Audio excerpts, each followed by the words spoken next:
आपल्याला सर्वांना आपल्या कुटुंब प्रमुखांचं मार्गदर्शन ऐकायचंय. मी त्यांच्यामध्ये आणि आपल्यामध्ये जास्त वेळ घेणार नाही. फक्त एवढंच सांगतो, उद्धव साहेब, तुम्ही 2019ला मला मोठ्या विश्वासानं ह्या विधानसभेची उमेदवारी दिली. इथल्या शिवसैनिकांनी अहोरात्र दिवसाचं रात्र एक करून मला विधानसभेत पाठवलं. तुमच्या विश्वासाला आणि मतदारांनी दाखवलेल्या विश्वासाला मी तडा जाऊ दिला नाही. आणि साहेब, सगळ्यांच्या साक्षीनं सांगतो, सत्ता असेल नसेल, तुमची आणि मातोश्रीची आणि सर्वसामान्य शिवसैनिकांची कधीही साथ सोडणार नाही. काही जरी झालं तरी सोडणार नाही. दबाव येऊ द्या, आमिष येऊ द्या, काही करायचे करू द्या, मला काही फरक पडत नाही. मला जाण आहे, मी आमदार फक्त तुमच्या आशीर्वादानं आणि समोर बसलेल्या मायबाप जनतेच्या मतावर झालेलो आहे. आणि या विश्वासाला मी आयुष्यात तडा जाऊ दिला जाणार नाही.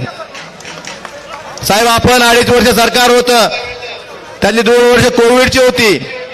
आपलं धाराशिवचं शासकीय वैद्यकीय महाविद्यालय पब्लिक प्रायव्हेट पार्टनरशिप मध्ये मंजूर झालं होतं. मी आणि खासदार साहेबांनी आपल्याला विनंती केली, साहेब, आमच्या भागातील लोकांची परिस्थिती नाही, आमच्या भागातील लोक गरीब आहेत.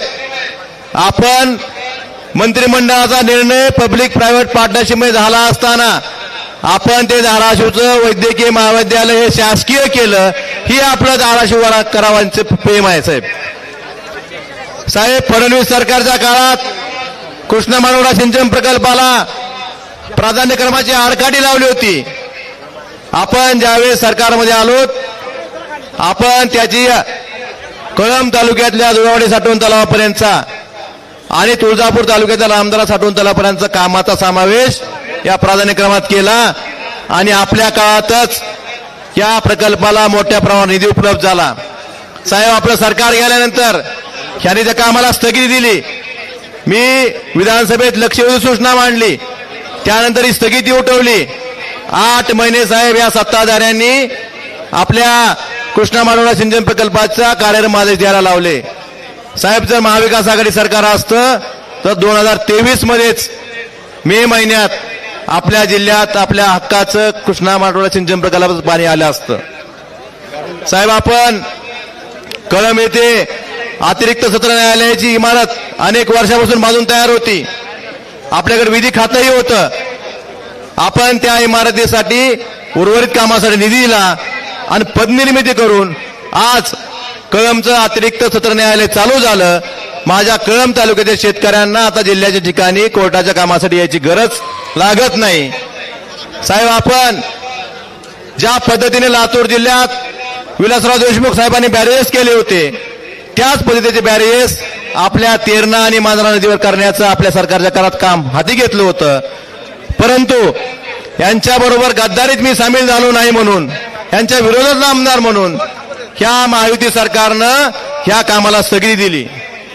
तसेच लासरा बॅरेजेसमधनं रायगावांमध्ये पाणी आणण्याच्या कामाला सुद्धा यांनी स्थगिती दिली.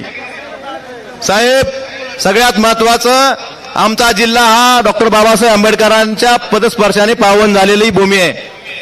कसबे तळू येथे डॉक्टर बाबासाहेब आंबेडकर आले होते. त्या ठिकाणी त्यांचे स्मारक करायचं 2016ला घोषणा झाली होती. साहेब, हे सांगतात मुख्यमंत्री 8 तासात 10,000 सह्या करतात. साहेब, तडवळ्याच्या डॉक्टर बाबासाहेब आंबेडकरांच्या स्मारकाची फाईल ऑक्टोबर 2023 मध्ये मुख्यमंत्री कार्यालयात गेलेली आहे. आता नोव्हेंबर 2024 चालू आहे. 8 तासात 10,000 सह्या करणाऱ्या मुख्यमंत्र्यांना डॉक्टर बाबासाहेब आंबेडकरांच्या स्मारकाच्या फाईलवर सही करावी का वाटली नाही, याचं उत्तर त्यांनी धाराशिवच्या जनतेला देणं गरजेचं असं मला वाटतं.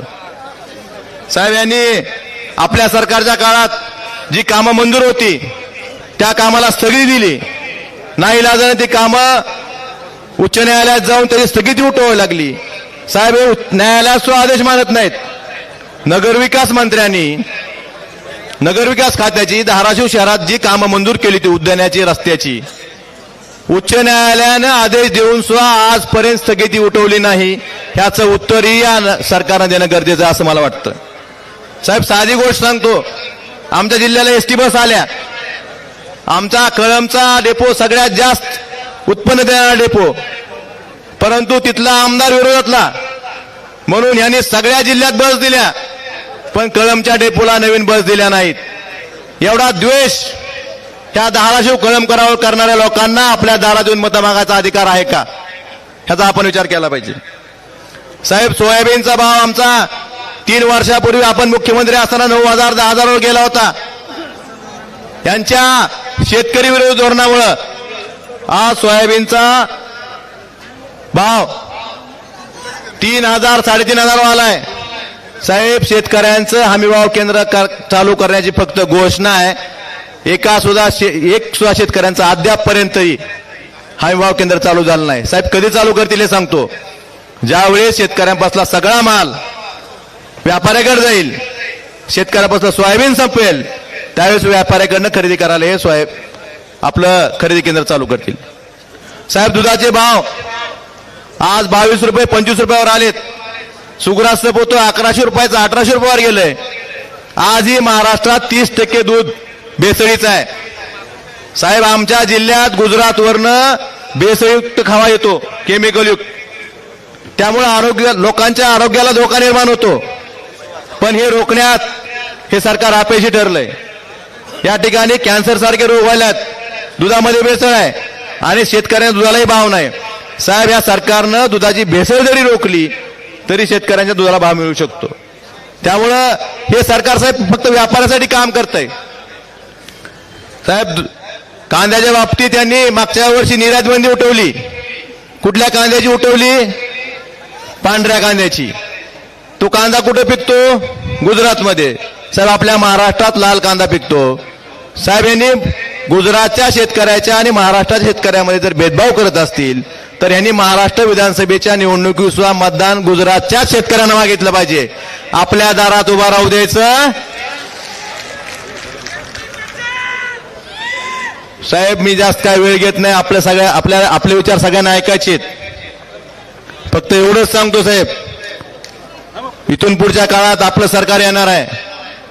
विनंती करतो साहेब की आमचे जे कृष्णा माडोळा सिंचन प्रकल्पाचं काम आहे अपूर्ण, तसेच आमच्या तेरणा मांजरा नदीवर बॅरेजचं काम जे आपण आपल्या सरकारच्या काळात हाती घेतलं होतं, ज्या कामाला यांनी स्थगिती दिली, ह्या सगळ्या कामांना आपण निधी उपलब्ध करून द्यावा.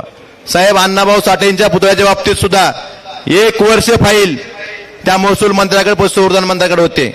जाणीवपूर्वक त्याला उशीर केला. त्यामुळं हे प्रत्येक समाजाचा द्वेष करणारी माणसं आहेत.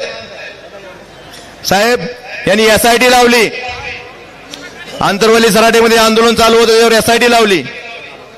पण आजपर्यंत लाठीचार्ज कुणाच्या आदेशानं झाला याचं उत्तर ह्या महाराष्ट्र जनतेला हे सरकार देऊ शकलं नाही. साहेब, आपलं सरकार आल्यावर पहिलं काम हा लाठीचार्ज कुणाच्या आदेशानं झाला, आमच्या आया बहिणीची टोकी कुणाच्या आदेशानं फोडली गेली, ह्या लोकांची SIT लावून त्यांना जेलमध्ये टाकायचं काम आपण करावं, हीच विनंती मी सगळ्यांच्या वतीनं करतोय. साहेब, छत्रपती शिवाजी महाराजांची शपथ घेऊन समाजाला फसवणारे, पहिल्या कॅबिनेटमध्ये धनगर समाजाला आरक्षण देतो म्हणणारे हे सगळे नकली लोक ह्या महाराष्ट्राच्या जनतेनं, धाराशिव जिल्ह्याच्या जनतेनं ओळखलेले आहेत. त्यामुळे 20 तारखेला ही जनता फक्त मतदानाची वाट बघते, आपल्या आदेशाची वाट बघते.